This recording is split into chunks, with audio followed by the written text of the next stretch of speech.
వస్తువును కొనకుండా మనము ఆనందాన్ని పొందగలమా? పొందాలంటే డబ్బు పెట్టాలి. మరి డబ్బు పెట్టకుండా ఆనందాన్ని పొందడం ఎలా? అది మీకు ఈఎంఐ ద్వారానే సాధ్యమవుతుంది. ఈఎంఐను మనము విశదీకరిస్తే ఈక్వేటెడ్ మంత్లీ ఇన్‌స్టాల్‌మెంట్. ఈ యొక్క ఈఎంఐను మనము అప్పుగా చెప్పుకోవచ్చు. ఈఎంఐ అర్హత పొందాలంటే మనకి ఇన్‌కమ్ ప్రూఫ్, బిజినెస్ ప్రూఫ్ మరియు సిబిల్ స్కోర్ ఉండాలి. అప్పుడే వారికి ఈఎంఐ ఆప్షన్స్ వస్తాయి. లేకపోతే రావు. మనం ముఖ్యంగా మనం పూజించే దేవుళ్ళను చూసి కొన్ని విషయాలను మనం నేర్చుకోవాలి. హిందువుగా మీరు ఒకసారి చూడండి. శ్రీ వెంకటేశ్వర స్వామి అప్పుల్లోనే సుఖాన్ని అనుభవిస్తున్నారు. అతడు ఎప్పుడైతే ఇన్‌స్టాల్‌మెంట్ పే చేసేస్తారో అప్పుడు లోక అంత్యం కూడా జరుగుతుంది. మరియు యేసుప్రభు వారు టాక్సెస్ గురించి బోధిస్తారు ఒక సందర్భంలో. మహమ్మద్ ప్రవక్త ద్వారా మనము మేనేజ్‌మెంట్‌ని తెలుసుకోవాలి. ఎవరైతే ఈ డెబ్ట్‌ని, ట్యాక్స్‌ని, మేనేజ్‌మెంట్‌ని సక్రమంగా నిర్వహిస్తారో వారు హ్యాపీగా సుఖవంతమైన జీవితాన్ని జీవిస్తారు.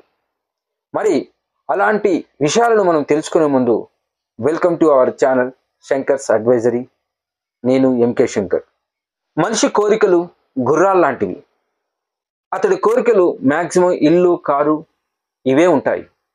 మరి ఇల్లు, కారు కొనాలంటే ఇప్పుడు చాలా సులభమైన విషయం. కానీ ఒకప్పుడు మన తాత తండ్రులను అడగండి. వారు వారి యొక్క రిటైర్మెంట్ ఏజ్‌కి దగ్గరలో కారు, ఇల్లు కొనేవారు. కారణం ఏమంటే అప్పుడు అవి చాలా ఎక్కువ ఖర్చుతో కూడినవి. ఇప్పుడు అలా లేదు. ఉద్యోగాల్లో జాయిన్ అయిన వెంటనే 6 మంత్స్ మన అకౌంట్‌లో, బ్యాంక్ అకౌంట్‌లో సాలరీ పడగానే లేదా ఒక బిజినెస్ మనం స్టార్ట్ చేయగానే ఇన్‌కమ్ ప్రూఫ్ ఇవ్వగలిగితే ఇమ్మీడియేట్‌గా మనకి ఇల్లు, కారు ఇచ్చేస్తున్నారు. వాటికి కావలసిన ఈఎంఐ కట్టుకుంటూ మనము సుఖాన్ని అనుభవించవచ్చు. సో, మరి అంతటి సుఖాన్ని ఇస్తున్న ఈఎంఐని మనము చిన్న అంచనా వేయొద్దు గదా! కొంతమంది అంటుంటారు, నేను ఈఎంఐ వలన చాలా బాధలు పొందుతున్నాను. ఈఎంఐ లేకపోతే నా జీవితం సుఖంగా ఉంటుందని. అది చాలా తప్పైన విషయం. ఎందుకంటే ఈఎంఐ ద్వారానే నీకు ఇల్లు వచ్చింది, కారు వచ్చింది, మిగతా వస్తువులు కూడా వచ్చి ఉంటాయి. మరి నీకు ఆనందాన్ని ఇచ్చిన ఈఎంఐని తిట్టడం భావ్యమా? 10 మంది వచ్చి ఇల్లు కట్టావయ్యా అని నిన్ను మెచ్చుకున్నప్పుడు ఆనందం పొందావు కదా, అది అప్పుడు నీకు అనిపించదా ఈఎంఐ తప్పని? కాదు కదా.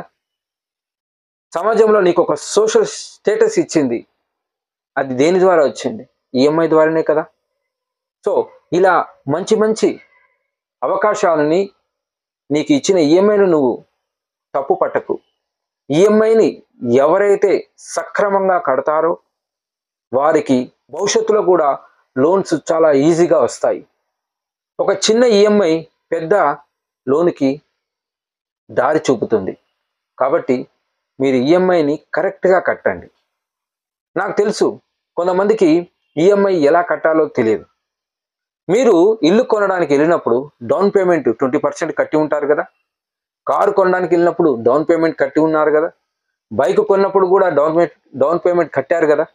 మరి మొదటిలోనే మీరు మీ యొక్క బడ్జెట్ ప్లానింగ్ ప్రకారము ఈఎంఐకి వెళ్ళే ముందే ఒక 3 నెలల ఎమర్జెన్సీ అమౌంట్ను మీరు మీ బ్యాంక్ అకౌంట్లో ఉంచుకోండి. అప్పుడు మీకు చెక్ బౌన్స్ కాదు. నువ్వు తర్వాత ఒక నెల అటు ఇటు అయినా కూడా దానిని బ్యాంకులో నువ్వు డిపాజిట్ చేసుకుంటూ పోవడం వల్ల ఈఎంఐ నీకు ప్రాబ్లం అనిపించదు. ప్రాబ్లం అంతా నీ దగ్గరే ఉంది. నువ్వు తీసుకోవడానికి వెళ్ళినప్పుడు ఉన్న క్రమశిక్షణ కట్టేటప్పుడు ఎందుకు లేదు? తప్పు నీదే కదా. కాబట్టి ఆలోచించు. మరియు ఎప్పుడు కూడా నీవు నీ యొక్క సంపదలలో 40% మించి ఈఎంఐకు పెట్టుకోకు. ఒకవేళ పెట్టుకుంటే గ్యారంటీగా నీకు నరకం కనబడుతుంది. లేదంటే వాటిని మేనేజ్మెంట్ అయినా చేసి నువ్వు తప్పించుకోగలగాలి. ఉదాహరణకి నువ్వు 1,00,000 రూపాయలు సంపాదిస్తే 40,000 నీ ఈఎంఐ దాటకూడదు. ఆ లిమిట్ నువ్వు సరిచేసుకో. నా మటుకు ఈఎంఐ చాలా మంచిగా అనిపిస్తుంది. ఎందుకంటే ఈఎంఐ నాకు ఆనందాన్ని ఇస్తుంది. ఎలాగంటే నాకు ప్రతి నెల 4వ తేదీన 7వ తేదీన నా ఈఎంఐలు కట్ అవుతాయి. నాకు ఆ నెల ఈఎంఐ కట్ అయిన తర్వాత నేను పొందే ఆనందం నేను మాటల్లో చెప్పలేను. ఇది కరెక్ట్గా ఈఎంఐ కట్టే వారిని అడిగి చూడండి, వారు చెప్తారు ఈఎంఐ కట్టడం వల్ల లాభమే మరియు ఆనందం కూడా వస్తుందని. ఒకసారి ప్రయత్నించి చూడండి, అలవాటు పడండి. నువ్వు కట్టే అప్పుల ఈఎంఐలే నీ యొక్క ఆస్తికి పునాదులు.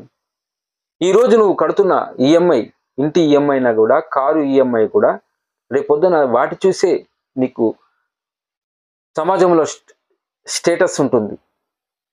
రేపొద్దున హోమ్ లోనే నీకు మార్టిగేజ్ లోన్గా కూడా పనిచేస్తుంది. తర్వాత నీ యొక్క జీవిత చివరాంకంలో రివర్స్ మార్టిగేజ్గా కూడా నువ్వు తీసుకుని పెన్షన్ రూపంలో డబ్బు తీసుకోవచ్చు. ఇలా ఎన్నో అవకాశాలు ఉన్నాయి. వాటిని అందిపించుకోవడానికి ట్రై చేయండి. నేనేమనుకుంటానంటే ఈఎంఐ అంటే శనీశ్వరుడు. శని 19 సంవత్సరాలు ఉండి ఒక మనిషి జీవితంలో వెళ్ళిపోయేటప్పుడు ఏ విధంగా సుఖాన్ని ఇచ్చి వెళ్తుందో ఈఎంఐ కూడా అంతే. కట్టినన్ని రోజులు మనకి కష్టాలను నష్టాలను చూపిస్తుంది, కానీ పోతూ పోతూ ఒక ఆస్తి మన చేతిలో పెట్టి వెళ్తుంది. కాబట్టి ఈఎంఐని ప్రేమించండి. మీరు ఈఎంఐని పాజిటివ్గా తీసుకుంటే అది పాజిటివ్ వైబ్స్ నీ వైపు పంపిస్తుంది. ఈఎంఐని నువ్వు నెగిటివ్గా తీసుకుంటే నెగిటివ్ వైబ్స్ నీకు పంపిస్తుంది. ఆ యొక్క ప్రభావం నీ జీవితం పైన ఉంటుంది. మీరు ఒకసారి ఆలోచించండి, ఈఎంఐ లేకపోతే వెంటనే మనకి ఇల్లు దొరుకుతుందా? దొరకదు కదా.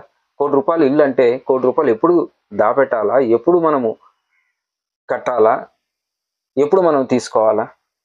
సో ఈఎంఐ కడుతూ ఆనందాన్ని పొందుతూ జీవితాన్ని జీవిస్తూ కూడా మనకు ఈఎంఐ ఒక అవకాశాన్ని ఇస్తుంది.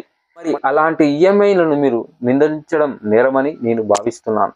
వాడుతూ కట్టుకో అన్న ఒక అవకాశం రూపంలో ఈఎంఐ మనకు మేలు చేస్తుంది. ఈ వీడియో చూసిన తర్వాత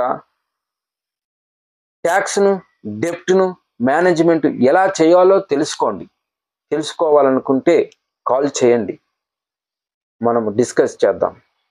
ఈ యొక్క వీడియో మీకు నచ్చినట్లయితే షేర్ చేయండి, లైక్ చేయండి, కామెంట్ చేయండి. చివరిగా మా యొక్క శంకర్స్ అడ్వైజరీ ఛానల్ని సబ్స్క్రైబ్ చేయండి. వ్యక్తిగత అభివృద్ధి, దేశాభివృద్ధి.